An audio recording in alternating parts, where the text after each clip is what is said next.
The Trojan War was over. Every king returned home, except one. Odysseus was sailing toward the greatest adventure in Greek mythology. Known for defeating Troy with brilliant strategy, Odysseus believed every problem had a solution. Soon, he would face enemies unlike anything on Earth. Greek myths tell us Poseidon opposed Odysseus.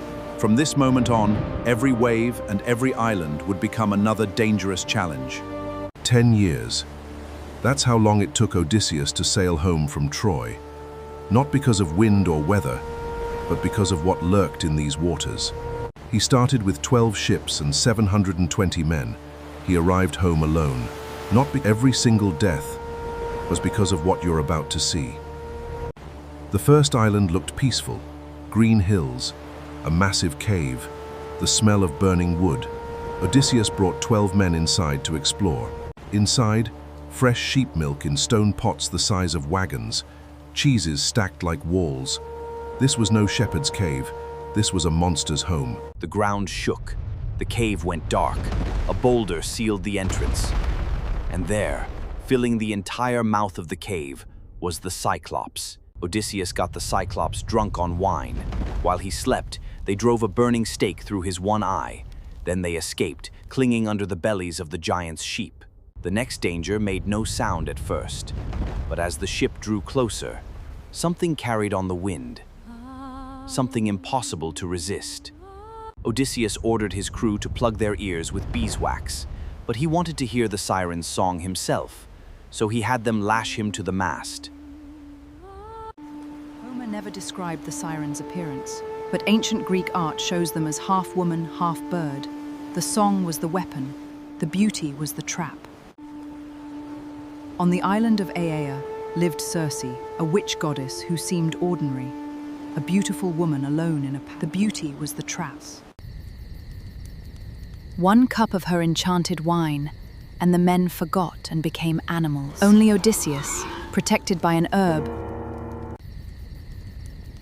Circe eventually freed the crew, for a full year, forgetting about home. It was his men who finally reminded him they needed to leave. The most terrifying passage in all of Homer.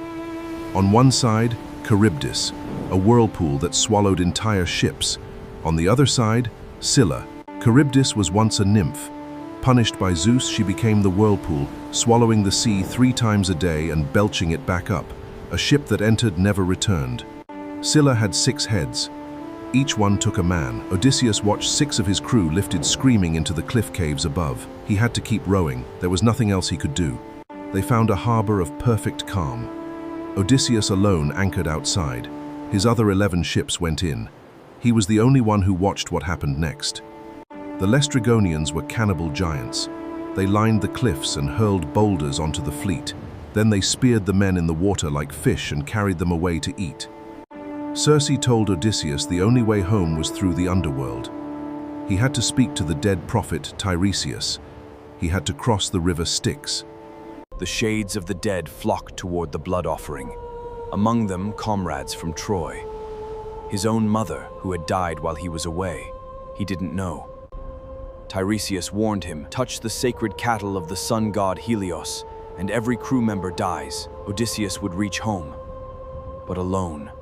Stranded by storms for a month with no food, the starving crew made a choice.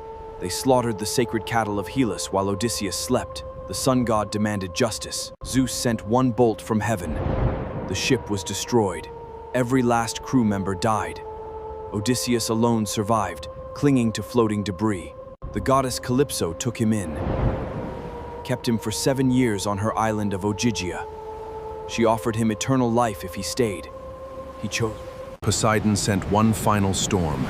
The raft was destroyed. Odysseus swam for 3 days, naked, alone.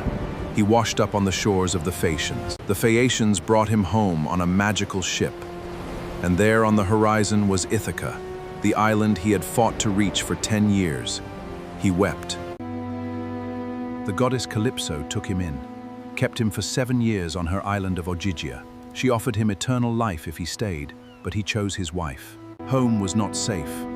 100 suitors had invaded his palace, eating his food, seeking his wife. They believed he was dead. They were wrong. Penelope set a contest. String Odysseus's bow and shoot through 12 axe handles. No suitor could even string it. Then Odysseus revealed himself. The Odyssey isn't really about monsters. It's about the will to go home. Now go watch Christopher Nolan's film, and think about this video while you do.